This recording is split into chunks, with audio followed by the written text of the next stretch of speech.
happened to my feet. Your way is the only way for me. It's a narrow road that leads to life, but I wanna be on it. It's a narrow road, the mercy is wide, 'cause you put in your promise. I take you at your word. If you said it, I believe it. I've seen how good it works. If you started, you're completed. I take you at your word.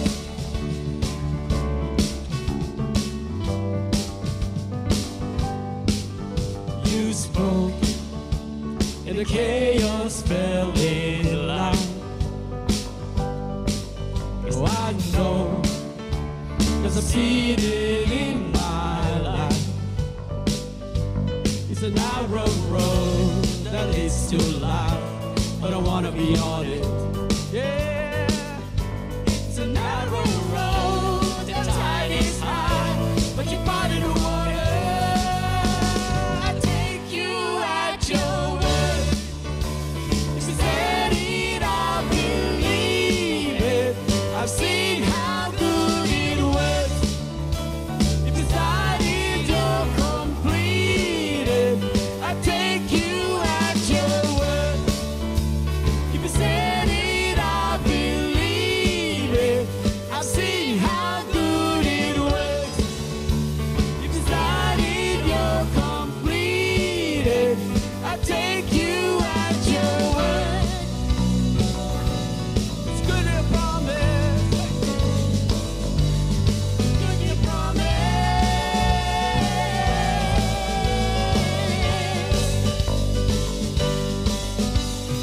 You said your love never give up. You said your grace is always enough. You said your heart will never forget or forsake me. You said I'm saved. You call me yours. You said my future's full of your hope. You said you're real. So I know that you never fail me. You said your love never give up. You said your grace is always enough. You said your heart would never forget or forsake me. Thank you, Jesus. You said I'm saved. You call me yours. You said my future's full of your hope. You never failed, so I know that you never fail me. I take you at your word. If you said it, I believe it. I've seen how good it works. You started, you're completed. I take you at your word. If you said it, I believe it. I've seen how good it works. You started, you're completed. I take you at your word. You're good at your promise. Oh, I know you're good at your promise.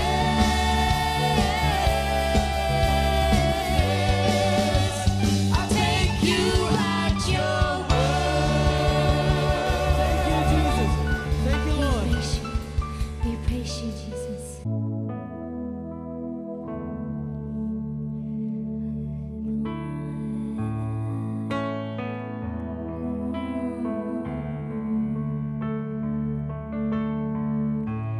I don't know how to say exactly how I feel.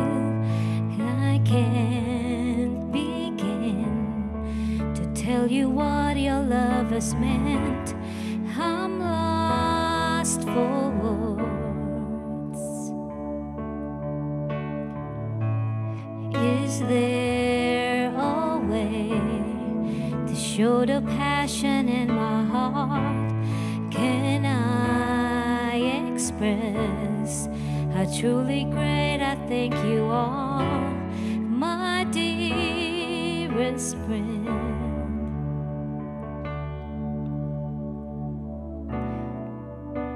Lord, this is my desire,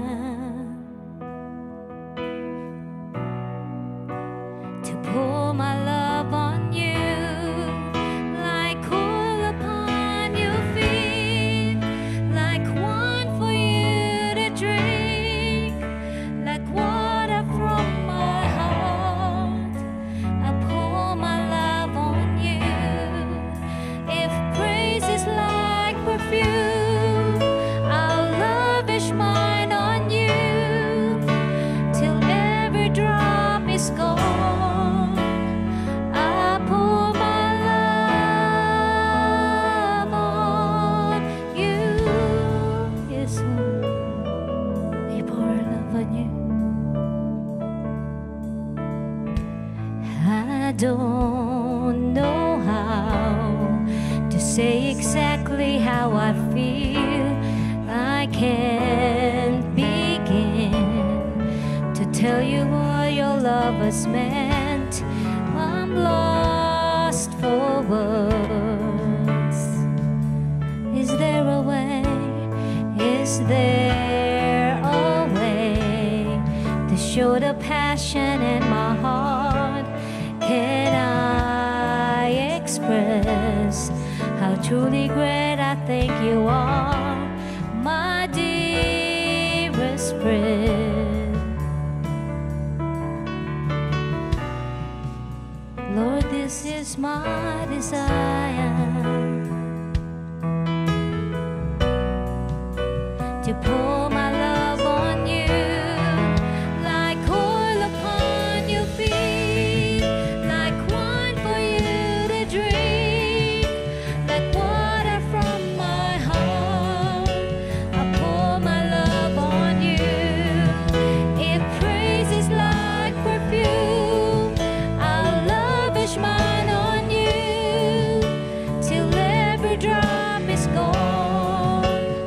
I pour my love like oil upon a feet, like wine for you to drink, like water from my heart. I pour my love on you. If praise is like perfume, I'll lavish mine on you, till every drop is gone. I pour my love on you. Yes, Lord, before our Lord.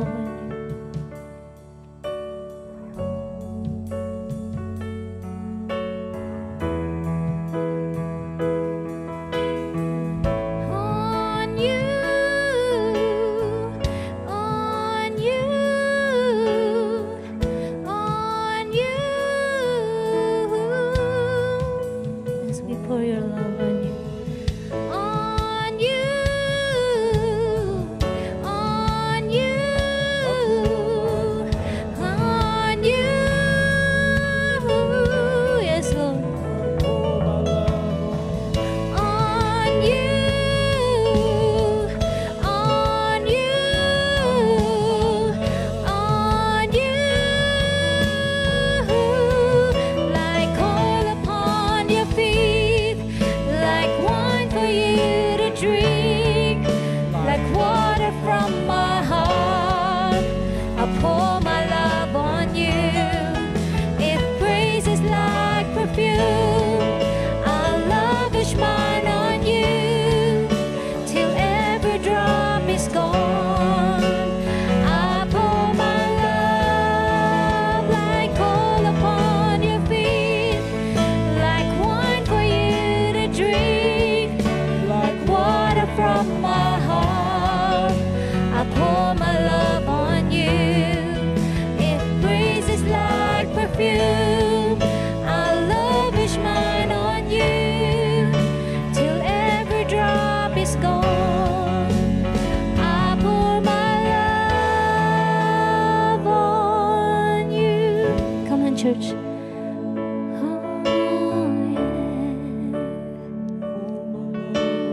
water from my heart, I pour my love on you. If praise is like perfume, I'll lavish mine on you till every drop is gone. I pour my love like water from the, like wine for you to drink, like water from my heart. I pour my love on you. If praise is like perfume, I'll lavish mine on you till every drop is gone. I pour my love on you. On you.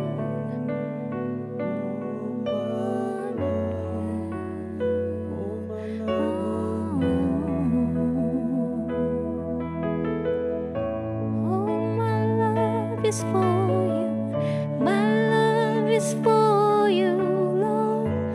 Oh, my love is for you.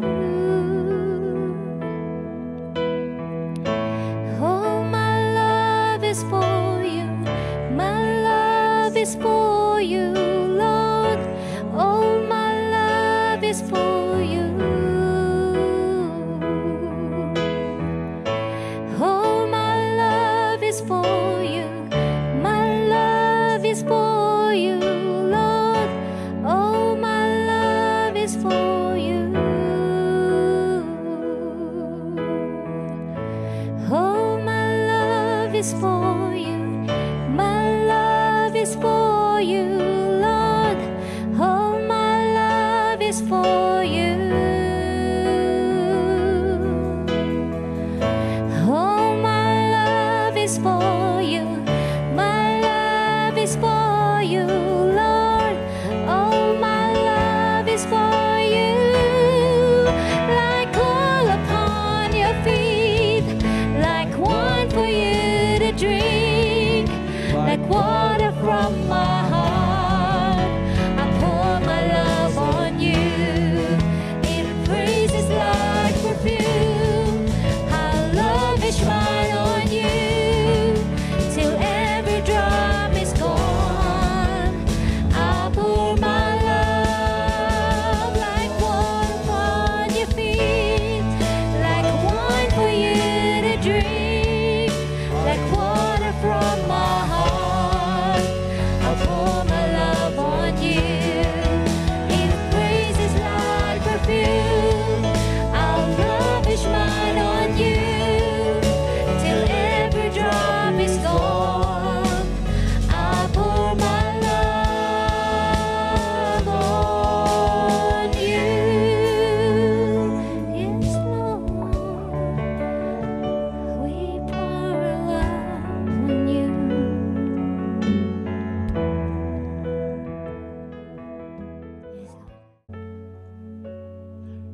Our reading for today is from Romans chapter 12, verses 1 to 2. Romans chapter 12, verses 1 and 2.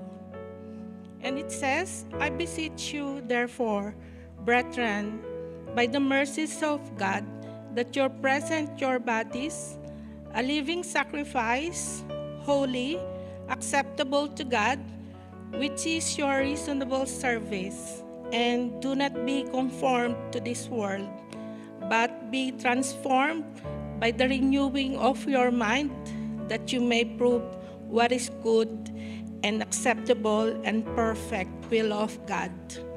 Thank you very much, Sister Arlene, for reading to us the Word of God. You don't look nervous. It's not so obvious. So let's show our appreciation to Arlene being a first-timer. First time, is it? There will be a second time, I promise you. Wonderful. How are we all doing? Very good. I'm pretty sure you have missed me. Yeah? You don't have to answer that question. Anyway, I would like to, first of all, give my extreme highest gratitude to Pastor Dan and Pastor Gary for preaching for the last 2 months. Amen? Amen. It's part of their training. It's part of their challenge.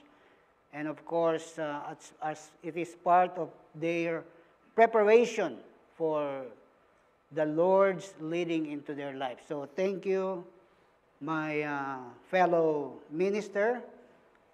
We appreciate the effort and the dedication that you have shown for the last 2 months. Amen.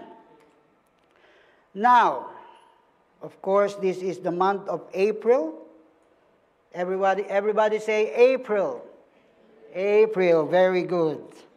So the month of April is the month or the month that we will be remembering once again the death of Christ. So our theme for the month of April is willing sacrifice. Everybody say willing sacrifice. Very good. And when we say the word sacrifice, what comes into your mind? Any answer? Sacrifice. Any volunteer?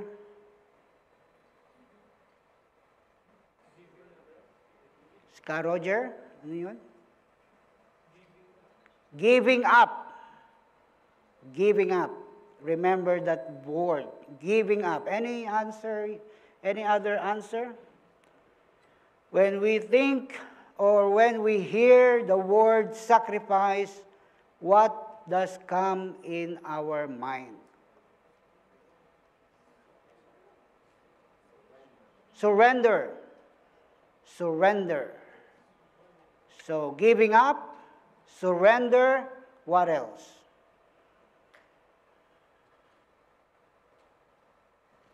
Any more? Because we have to give first place, second place, third place. All right.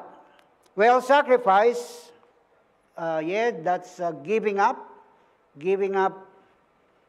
something, and surrender. In a biblical context, sacrifice is primarily refers to offering something valuable to God.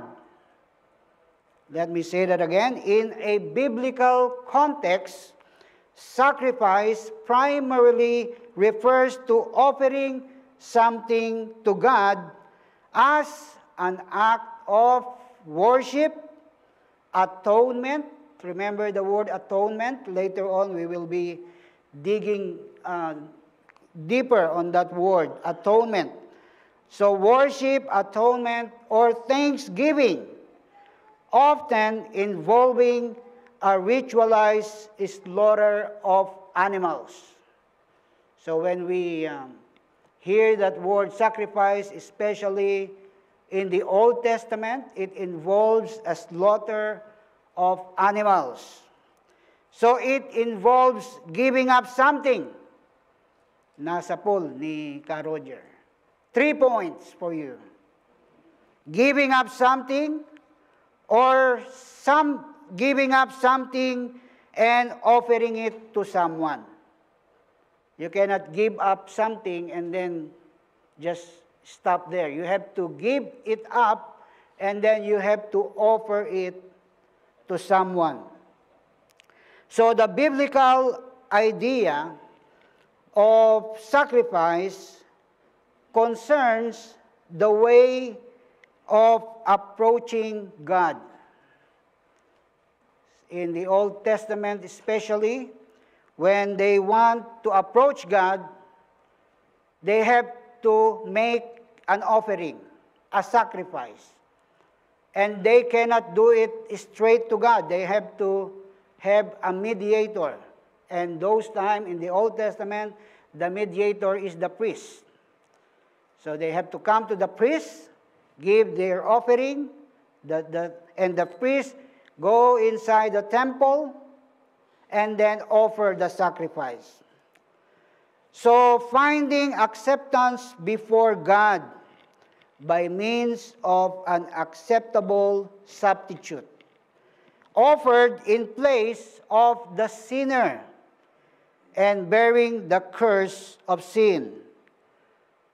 So when we talk of sacrifice in the biblical context, it is about giving up something, offering something. That is, of course, it has to be valuable to God. Why? Because it's an act of worship, it's an act of atonement, and it's an act of thanksgiving. So let's go back for now. Let's study the theology of sacrifice before we can make a personal application and go back to our scripture reading today.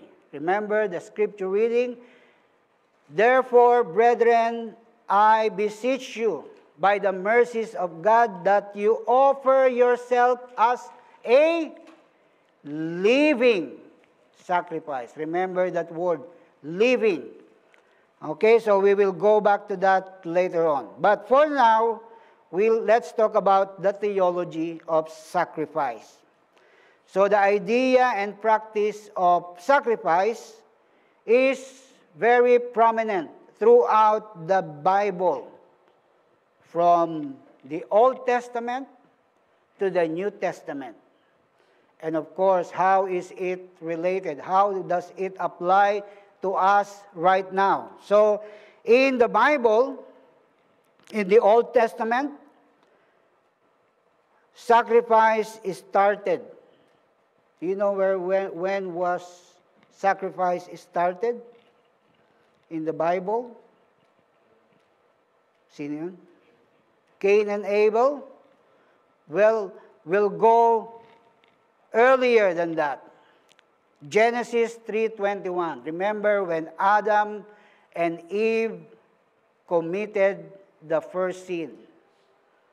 When Adam and Eve ate the fruit of knowledge and evil, suddenly they realized that they were naked.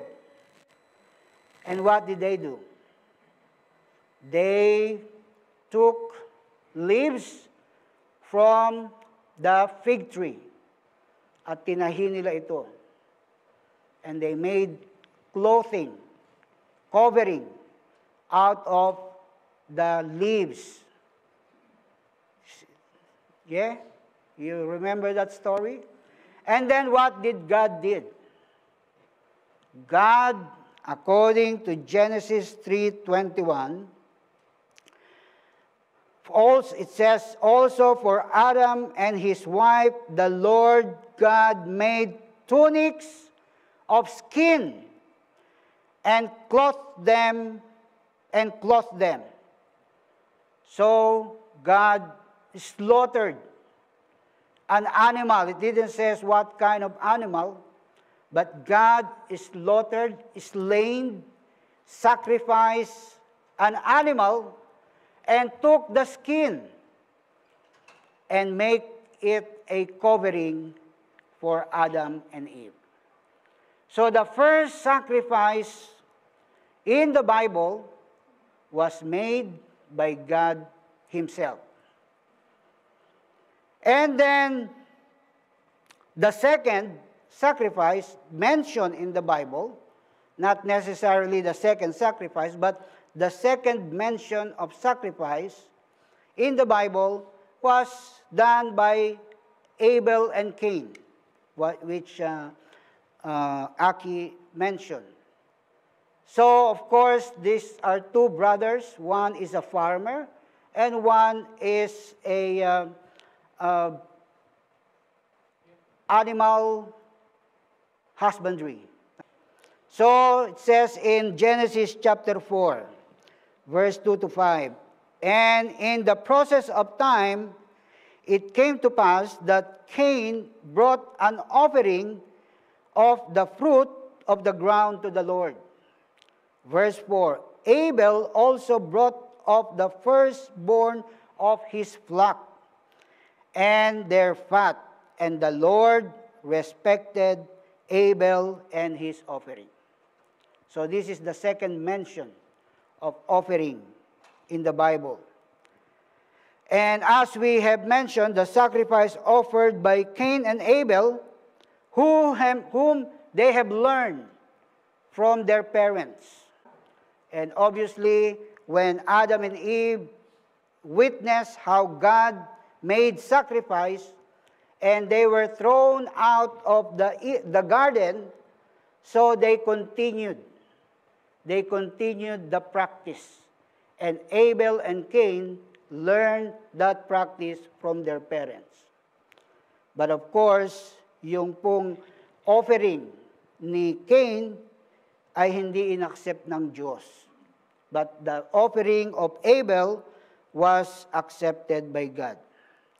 Now, why do you think that God accepted only Abel's offering? We learned this in our baptismal class. So, so why did God accepted Abel's offering and not Cain's? The reason is because in every sacrifice that we have mentioned, it pictures the coming Messiah and what is going to happen in the Messiah. So there's a symbolism on that. But we'll go back to that later on. But for now, again, in Genesis 8:20 to 21, we will learn about Noah building an altar to the Lord. It says, and then Noah built an altar to the Lord, and took of every clean animal, and of every clean bird, and offered burnt offering to the altar. And the Lord smelled a soothing aroma. Then the Lord said in his heart, I will never again curse the ground for man's sake, although the imagination of man's heart is evil from his youth, nor will I again destroy every living thing as I have done. So perhaps now you know the context of this is after the flood. After the 40 days and 40 nights of flood, Noah took birds and animals clean, unblemished, and built an altar, and then made an offering to the Lord. In Genesis 22, we will read the story of how Abraham was instructed by God to make an offering, a sacrifice, but this time in the person of his one and only son, Isaac. And we all know the story about that when Abraham is about to slaughter Isaac, the Lord or the angel stopped Abraham and said, stop, because you have shown your deep love and obedience to God. And next, just few meters away, is an unblemished lamb that Abraham used to sacrifice. Although also in the book of Job, we see how Job made a sacrifice.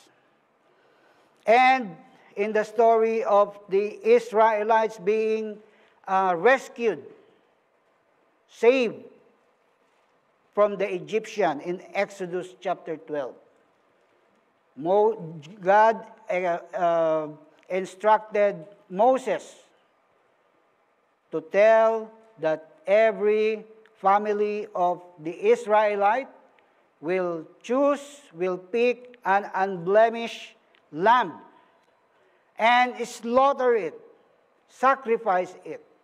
And the blood of the lamb will be painted on the doorpost. So you see, in the history of the Old Testament, we see example after example of how they were instructed to make a sacrifice. In fact, in the book of Leviticus, there's a detailed instruction for them to follow how to make a sacrifice. What to sacrifice, how to sacrifice them, and so on and so forth. So,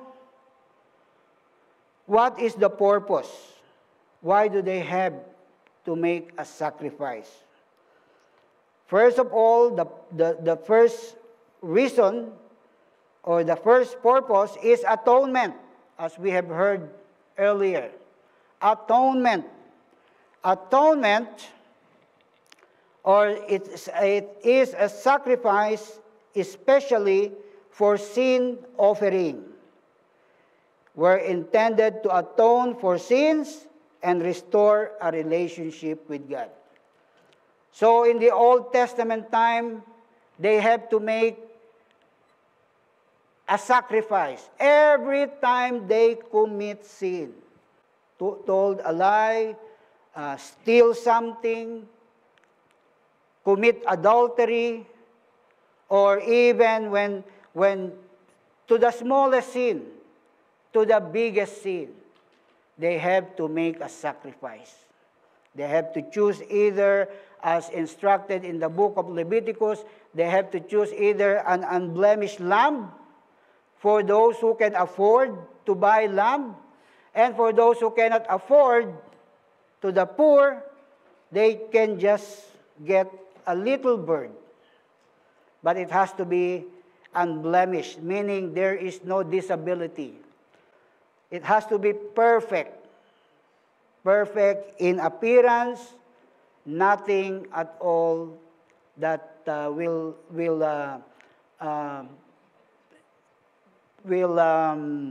suggest that it has a disability. So, every time they commit sin, imagine that. So every day, every time. Because if they don't, their sins will not be forgiven.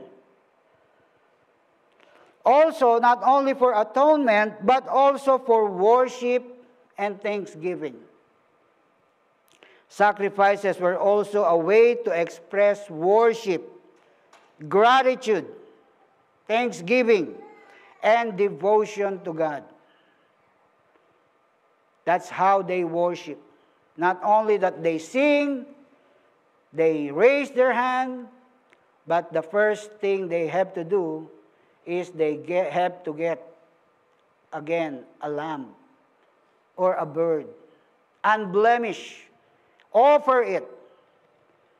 That's how they worship. Thirdly, is when they are seeking favor, when they are praying to God, they have to make a sacrifice again. And all of this is done not by themselves, not personal. They have to take it to the temple, give it to the priest, and the priest will take it, and the priest will go inside the temple to the holiest of holy, and then the priest will do the sacrifice. So you can just imagine on the temple, they have what they call a temple court, where they do the slaughtering. You can just imagine the blood that flows there, and the cry of the animals, the lamb, the birds. How many blood is scattering there? So that's the context of what we're talking about. So Old Testament sacrifice was intended to signify more than mere homage. The significance was that of securing forgiveness and forgiveness of sin through the offering of a substitute. May substitute lagi. And the substitute is the animals.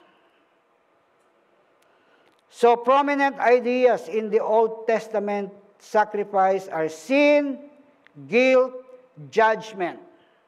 And on the one hand, the satisfaction and forgiveness and reconciliation on the other. So just imagine that. If you're one of the people, imagine if we are in the Old Testament time. You want to worship, you have to do this. You want to ask favor from God, then that's what you do. But then, of course, came the death of Christ as a sacrifice. All this that we have mentioned, all those verses, Bible verses that we saw, it provides the background for the New Testament frequent description of the death of Christ in sacrificial terms. So the death of Christ became the ultimate sacrifice. Remember what John the Baptist said when he was baptizing and came and he saw Jesus Christ coming? He said, "Behold, the Lamb of God." So the Lord's death was the ultimate sacrifice. All that Old Testament sacrifices symbolize the Lord Jesus actually accomplished in His saving work. And that's the reason why God did not accept the offering of Cain. All these are nice, but it defeats, it doesn't symbolize the death of Christ, the coming Messiah. That's why the Lord accepted the offering of Abel. So the former sacrifice were symbolic and anticipatory. Can we all say that? Anticipatory. Anticipating the future event. It is faith. It is also expressing faith in the coming Messiah. So it doesn't only symbolize, but it also declared or anticipate that the Lord God promised to Adam and Eve that there will be a Messiah coming, who will be the ultimate offering of God for our sin. So the actual Christ offering of Himself on our behalf, just as the Old Testament sacrifices were directed first to God, in order then to affect our or their salvation. So the Lord's death was offered to God. Ephesians 5:2 says, "And walk in love, Christ also loved us and given Himself for us, an offering and a sacrifice to God for a sweet-smelling aroma." So remember the earlier verse in the Old Testament that we read? The offering, as it approached God, the Bible says God smells it a sweet-smelling aroma. Hebrews 9:14 says, "How much more shall the blood of Christ, who through the eternal Spirit offered Himself without spot to God, cleanse your conscience from dead works to serve the living God." So Christ's sacrifice was offered only once. Hebrews 9:11, it says, "But Christ came as high priest of the good things, to come with a greater and more perfect tabernacle, not made with hands, that is not of this creation, not with the blood of goats and calves, but with his own blood. He entered the most holy place once for all, having obtained eternal redemption." So remember when we said that in the Old Testament, you repeat the sacrifice over and over and over again, to the point that those who are making sacrifice having doubt already. Maybe my sins are not forgiven. Maybe what I'm doing is not enough. How many times I have to do this? I am doubting it already. That's why in the death of Christ, it says, Christ died once and for all. And we can obtain eternal redemption. Don't you realize how blessed we are? That Christ did everything for you and for me. He offered, he was the ultimate sacrifice, once and for all. And also, the older sacrifice had to be repeated over and over again, year after year, and this would lead the thinking worshiper with doubt as to their real value. And secondly, Christ's sacrifice offered forgiveness. Once again, once and for all. And Christ's sacrifice gained direct access to God. You don't have to go through the priest. You don't have to go to me, and I don't have to forgive you, because you can go directly to God.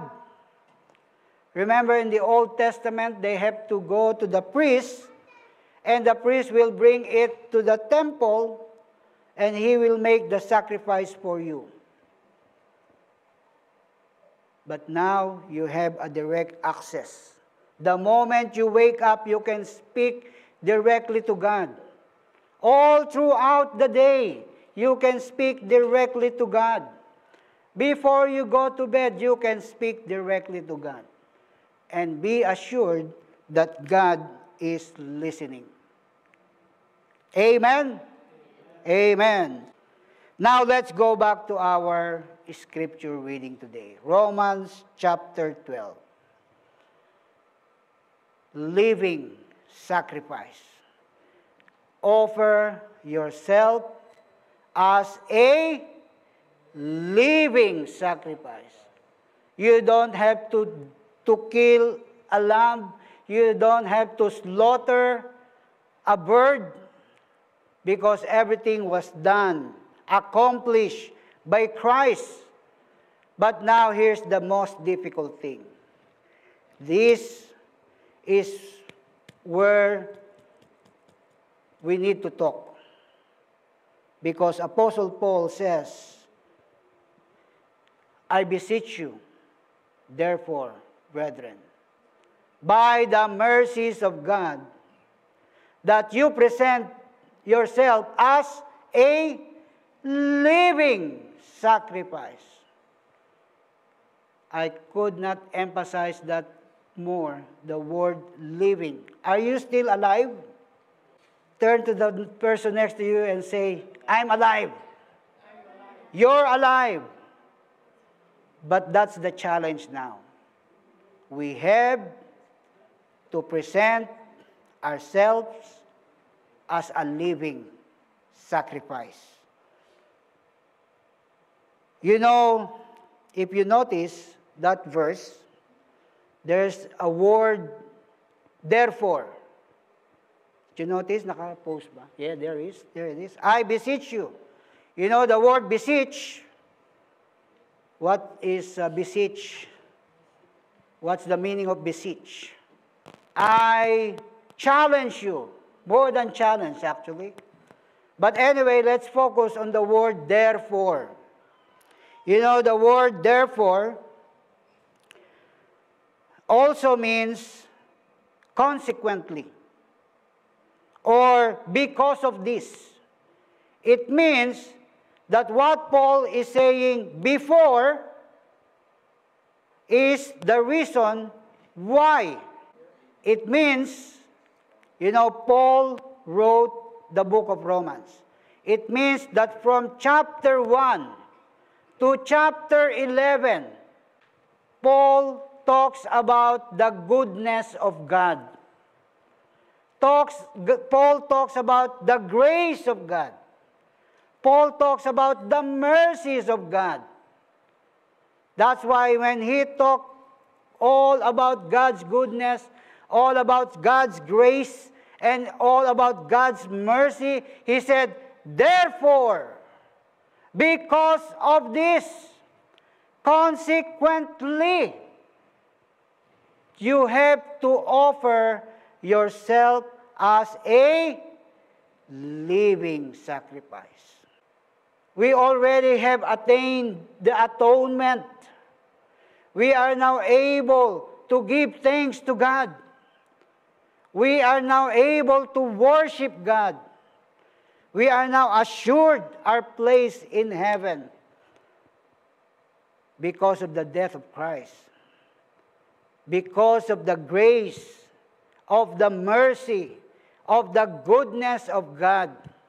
So Paul is saying, therefore, dahil dito, consequently, because of this, then you have to offer yourself as a living and willing sacrifice. So Paul begins with a passionate appeal, urging us to respond to God's overwhelming mercy by offering our very lives as living sacrifice. And this is not just about a one-time decision. It's not one-off. The challenge of Apostle Paul is a continuous process until thy kingdom come. And it's not related, or it should not be based on the time, on the comfort, but based on the mercy and grace of God. So it is a passionate appeal. It's not a command, by the way, but also it's not a suggestion, but it is an appeal. I beseech you, I appeal to you by the mercies of God that you present yourself as a living sacrifice. It's about a daily devotion of continual act of worship. It teaches us to renew our mind, to love sincerely, to serve humbly, and to overcome evil with good. These aren't just lofty ideals. Think about how you live. How we live. The life that we live for now. Someone approached Jesus Christ and said, I want to be your disciple. I want to follow you. Jesus didn't just say, okay, let's go. You're in. Ano po ang sabi ni Jesus Christ? If anyone wants to follow me, he must deny himself. And then what? Take my cross. Carry it. And then you can follow me. Deny yourself. Living sacrifice means giving up. So the first thing we have to give up is ourselves. What we want. What we like. Our emotion. Everything that is in us. We have to give it up. Because it's our daily devotion, a continual act of worship. So Romans 12 isn't just a chapter.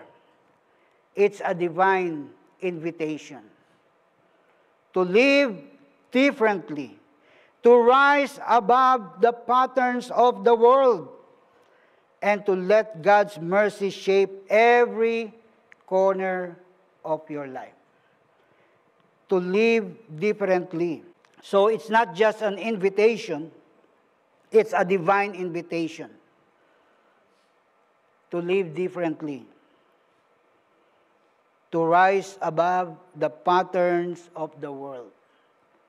You know, the world thinks differently. They live differently. But right is right, even if you're the only one doing it. And wrong is wrong, even if everyone is doing it. And the sad thing is, many Christians agrees with the world and live like the world lives. So living sacrifice is not about a one-time decision. It's about daily devotion. A continual act of worship where every thought, every action, every relationship reflects the love, the grace of Jesus.